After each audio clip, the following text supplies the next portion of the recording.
સૌપ્રથમ તમને જય શ્રી રામ।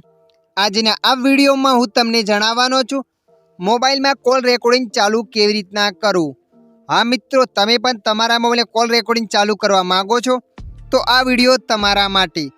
તો ચાલો આપણે વિડીયો પર આગળ વધીએ। સૌપ્રથમ તમારા મોબાઈલમાં ડાયલ એપ્લિકેશનને ઓપન કરી લેવાની છે।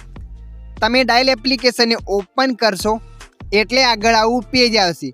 તો અહીંયા તમારે ઉપર 3 ડોટ પર ક્લિક કરી દેવાની છે। તમે જોઈ શકો 3 ટપકા દેખાય છે, તો અહીંયા ક્લિક કરી દેવાની છે। તમે ત્યાં ક્લિક કરશો એટલે અહીંયા 3 ઓપ્શન બતાવશે। તો તમારે અહીંયા સેટિંગ્સ પર ક્લિક કરી દેવાની છે। સેટિંગ્સ પર તમે ક્લિક કરશો એટલે આગળ અહીંયા ઘણા બધા ઓપ્શનો બતાવશે। તમે જોઈ શકો છો અહીંયા ઘણા બધા ઓપ્શનો બતાવે છે। તો અહીંયા તમારે કોલ રેકોર્ડિંગ પર ક્લિક કરશો એટલે આગળ આવું પેજ આવશે। તો તમારે આ બટન પર ક્લિક કરવાનું છે, ઉપરવાળા બટન પર। આ બટન પર ક્લિક કર્યા પછી તમારે હંમેશા રેકોર્ડ કરો એના પર ક્લિક કરવાનું છે।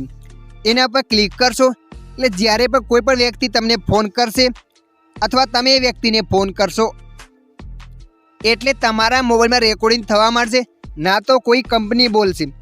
તો તમારે એ ફક્ત એક જ બટન ચાલુ કરવાનું છે। આશા રાખું છું આ વિડીયો તમને પસંદ આવ્યો હશે। આ વિડીયો થોડો પણ મદદરૂપ લાગ્યો હોય તો વિડીયોને લાઈક કરી દેજો। અન્ય આવા વિડીયો જોવા માટે અમારી ચેનલને સબસ્ક્રાઈબ કરી લેજો।